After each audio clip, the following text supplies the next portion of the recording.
Hello and Jai Hind everyone. This is Mohit Sharma from LK Academy and actually it's an interesting video जो आज हम लेकर आए हैं, बहुत ज़्यादा इंटरेस्टिंग है बिकॉज न्यूजीलैंड के प्राइम मिनिस्टर भारत में आए और भारत में आने के बाद उन्होंने क्या क्या चीज़ें करी हैं, क्या क्या डिस्कशन हुआ है, ये 4 से 5 दिन का जो मीटिंग रहा है इनके बीच में, उस मीटिंग के बीच में क्या डिस्कशन हुआ है और कैसी कैसी डील साइन हुई है। एंड आपको यहाँ दिख रहा होगा that is called FTA। What is called FTA, ये हम डिस्कस करेंगे इस वीडियो में और क्या साइन होने के बाद इसके क्या इम्पैक्ट होने वाले हैं, किस तरीके से इम्पैक्ट होने वाले हैं, तो वो सब कुछ हम डिस्कस करेंगे।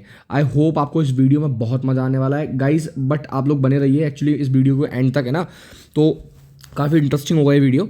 नाउ बेसिकली जो PM क्रिस्टोफर हैं वो लक्सन जो है बेसिकली अराइव होते हैं दिल्ली में और IIT भी विजिट करते हैं। ये जो आपको ये जो फोटो दिख रहा है ना, it is from IIT Delhi. तो IIT दिल्ली में ये अराइव होते हैं और IIT दिल्ली में आने के बाद, है ना, इन्होंने क्या बोला क्या नहीं बोला, वो सब कुछ आज हम डिस्कस करेंगे, वो सब कुछ आज हम देखेंगे और काफ़ी इंटरेस्टिंग होने जा रहा है। सो देखिए फ्रंट लाइन पर हर जगह न्यूज़, यहाँ हमारे the great one and only Jaishankar साहब यहाँ बैठे हुए हैं और जयशंकर साहब के साथ यहाँ पर आपको देख रहे होंगे बेसिकली यहाँ एक्सपर्ट्स आपस में डिस्कस कर रहे हैं, ये लोग बात कर रहे हैं, पॉइंट्स के बीच में डिस्कस कर रहे हैं। And the most important thing यहाँ आपको दिख रहा होगा एग्रीकल्चर प्रोडक्ट।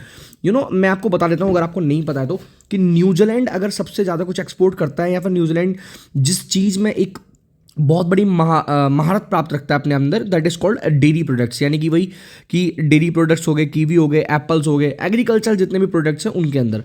नाउ अब आप लोग सोच रहे होंगे एक्चुअली भारत भी तो उसमें नंबर 1 है, तो क्या इन दोनों के बीच में इसी के रिगार्डिंग जो डील है वो साइन होने जा रही है?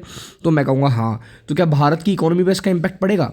तो क्या भारत की जो एग्रीकल्चरल इकोनॉमी है, यानी कि भारत प्रॉपर तरीके से अगर अपने आप को इंटरनेशनल मार्केट में रिप्रेजेंट करता है तो वो on the basis of agriculture करता है, तो क्या भारत के ऊपर इसका इफेक्ट पड़ेगा?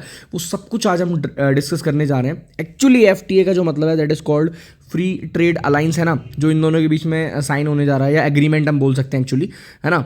तो यहाँ वो सब हम देखने वाले हैं। नाउ मैं आर्टिकल्स पे चलूँ उससे पहले मैं बता देता हूँ गाइज कि दिस इज़ LK अकेडमी, जो कि आपको डिफरेंट मल्टीपल कोर्सेज प्रोवाइड करती है। स्पेशली जब UPSC का एग्ज़ाम इतने करीब है, GPSC का एग्ज़ाम इतना करीब है, तो आप अपनी प्रिपरेशन को और बेहतर और बढ़िया बना सकते हो ज्वाइन कर हमको। ठीक है, आप चाहो तो ये कोड भी यूज़ कर सकते हो जिससे आपको लगभग 50% डिस्काउंट मिलेगा, जो कि आपके लिए काफ़ी बेनिफिशियल होगा।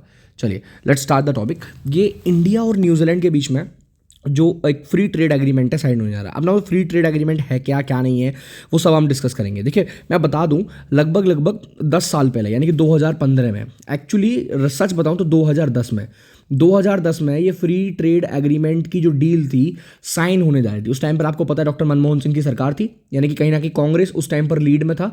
तो UPA की गवर्नमेंट के और बेसिकली न्यूजीलैंड के बीच में ये एग्रीमेंट साइन होने जा रहा था, जिसको डिले करते करते 2015 का टाइम लगा और 2015 में जाकर फाइनली ये कैंसिल हो गया जब BJP की गवर्नमेंट आई।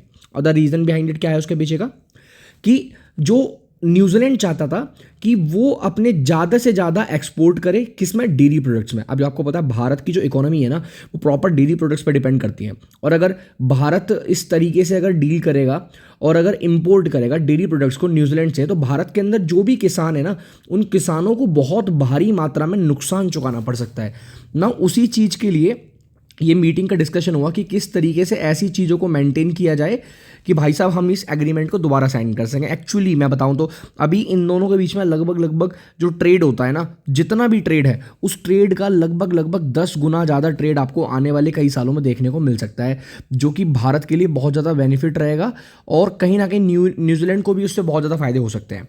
ठीक है, तो मैं यहाँ पे दिखा रहा हूँ अप्रैल 2010 में इन दोनों के बीच में एक ट्रेड जो एग्रीमेंट है वो साइन होने की बात हुई। बट क्या हुआ कि however after the 9 rounds of discussion the talks stalled in basically 2015 में सब कुछ बंद हो गया प्रॉपर तरीके से।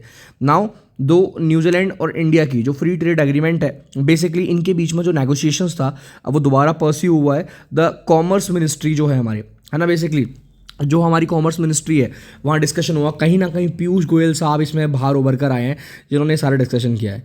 नाउ आपको पता है कि प्राइम मिनिस्टर साहब बेसिकली विजिट करते हैं, 4 डे की विजिट होती है जनरली। 16 को ये आते हैं, 20 को अभी आज जस्ट एकदम 20 तारीख को ये प्रॉपर तरीके से ख़त्म होती है, तो कहीं 5 दिन कहीं 4 दिन आपको अलग अलग जगह देखने को मिल जाएगा। बट इस डील के अंदर मार्केट के बारे में जितनी भी चीज़ें हैं ना, उन सब के बारे में डिस्कस किया गया है कि सप्लाई चेन किस तरीके से होगा, किस तरीके से हम अपने बिजनेस को ग्रो कर सकते हैं। यहाँ जो मेन इंपॉर्टेंट बात करी गई है कि जो इनके बीच में ट्रेड है लगभग लगभग 1 बिलियन का, ठीक है, तो $1 बिलियन का जो ट्रेड है उसको कम से कम 10 टाइम्स करके $10 बिलियन तक पहुंचाना है। अब ये अपने आप में बहुत बड़ा चैलेंज है। मैं आपको बता देता हूँ क्यों। देखिए 2010 और 2015 में बहुत सारी चीज़ें जो चेंज हुई हैं। फिलहाल गोयल साहब ने बहुत सारी चीज़ें पोस्ट करी हैं, उसमें से एक ही चीज़ उन्होंने बोली है कि the FTA negotiations aims to unlock the new avenues for the business and the consumers, basically fostering mutual growth and the prosperity of the nation. यानी कि कहीं ना कहीं भारत की ग्रोथ के लिए, इंडिविजुअल नेशंस की आपस में ग्रोथ के लिए उन्होंने बहुत सारे रास्ते खोलने की यहाँ पर बात करी है। Now guys I would like to tell you one thing कि यहाँ पर जो basically global trade research initiative है उसके अनुसार इंडिया ने FTA with New Zealand would have limited the benefit to the domestic companies as they are already enjoying the duty free access to the significant number of the goods in that market। अब मैं in short समझाता हूँ उसका मतलब क्या है। देखिए भारत जो है ना, वो आपको मैं बताया थोड़ी देर पहले कि जो जितना भी ट्रेड करता है या डील करता है अभी सारा का सारा डेयरी प्रोडक्ट्स में करता है। अगर कल को इन फ्यूचर अगर न्यूजीलैंड के साथ ये डील साइन होती है तो कहीं ना कहीं भारत को इसमें थोड़ा बहुत नुकसान तो होगा। अब उस चीज़ की रिकवरी कैसे करी जाए, इसका बहुत बड़ा आंसर होगा कि भारत भी न्यूजीलैंड के साथ कुछ ऐसे ट्रेड एग्रीमेंट साइन करे। एग्जांपल, भारत के अंदर IT कंपनी बहुत ज़्यादा है, भारत के अंदर इंजीनियर्स की कमी बिल्कुल भी नहीं है, तो हम IT कंपनीज, हम इंजीनियर्स को हम लोग वहाँ भेजेंगे। इवन IIT में डिस्कशन क्या हुआ है कि जो भी स्टूडेंट्स अपनी स्टडी को फर्दर कंटिन्यू करना चाहते हैं वो IIT को ज्वाइन कर सकते हैं। IIT के स्टूडेंट्स हो या कहीं के स्टूडेंट हो, वो न्यूजीलैंड में जाकर अपनी स्टडी को कंटिन्यू कर सकते हैं और उनको ह्यूज अमाउंट ऑफ स्कॉलरशिप भी मिलेगा। ये भी बहुत बड़ी बात है। बेसिकली जनरली अगर मैं बता दूं तो एवरेज इंपोर्ट टैरिफ जो है वो 2.3% है compare to India 17.8%। It has been said that, है ना। तो इन दोनों के बीच में जो बायलैटरल ट्रेड है दोनों कंट्रीज के बीच में, जो लगभग 873 मिलियंस का है जो कि एक्सपोर्ट होता है, और लगभग ठीक है। अब ये मैं इसमें टोटल जो एक्सपोर्ट है वो 538 मिलियंस का है और जो $335 मिलियन का जो है वो इंपोर्ट है इसमें। ये 2023 से 24 तक के जो आंकड़े बताते हैं वो लगभग $1 बिलियन के अंदर उन्होंने बिजनेस किया है। And it's a biggest important thing. Now they just want to raise it at a huge level. तो इसको कितना बढ़ा सकते हैं, कितना नहीं बढ़ा सकते हैं, है ना। तो इसको बहुत ज़्यादा आगे तक बढ़ाने की कोशिश की जा रही है। अब दोनों कंट्रीज़ के बीच में रिलेशन अच्छी है। अगर आप जानते हो तो नॉर्मली मैं बता देता हूँ, दिस इज़ भारत, ठीक है, दिस इज़ भारत, कहीं ना कहीं यहाँ आपका ऑस्ट्रेलिया, यहाँ आपका न्यूजीलैंड पड़ता है। अगर कहीं ना कहीं इन दोनों के बीच में डिफेंस के, आज न्यूजीलैंड और बेसिकली जो भारत है, इन दोनों के बीच में डिफेंस पे भी एग्रीमेंट है, जो कि मैं एक दूसरी वीडियो में कवर करूँगा कि इन दोनों के बीच में डिफेंस रिगार्डिंग क्या एग्रीमेंट हुआ है। तो डिफेंस के रिगार्डिंग भी एग्रीमेंट हुआ है। दैट मीन्स कहीं ना कहीं जो हमारा इंडियन ओशियन है, कहीं ना कहीं हमारा जो एरिया है वो भी बहुत ज़्यादा सिक्योर होता है इससे। और देखिए भारत की पकड़ इस टाइम पर बहुत ज़रूरी है, क्योंकि आपको पता है कि बांग्लादेश में कैसे हाल चल रहे हैं, आपको पता है कि पाकिस्तान में कैसे हाल चल रहे हैं, और आप ये भी जानते हो कि चाइना हमारा कितना अच्छा दुश्मन है। जहां ऐसी कंडीशन में चारों तरफ से हमको दुश्मन ने घेर रखा हो, ऐसे टाइम पर जितने भी आपके एनिमीज बनते हैं, यानी कि एलियन कंट्री से बचने के लिए हमको मोर एंड मोर अपने दोस्त बनाने पड़ेंगे। नाउ एलियन कंट्रीज किनको बोलते हैं मैं बताता हूँ। जब भी आप इंडियन पॉलिटी या इंडियन कॉन्स्टिट्यूशन की बात करते हो तो एनिमी कंट्रीज को वहाँ एलियन कंट्रीज के तौर पर काउंट किया जाता है, ठीक है। सो नाउ ये सारी चीज़ें यहाँ पर जो है डिस्कशन की जा रही हैं कि भाई किस तरीके से हो रहा है। Now according to the trade expert जो है, जो मोस्ट इंपोर्टेंट पॉइंट होगा, यानी कि tricky point in the talks would duty concession in the agriculture product like apple, kiwi, dairy and wine.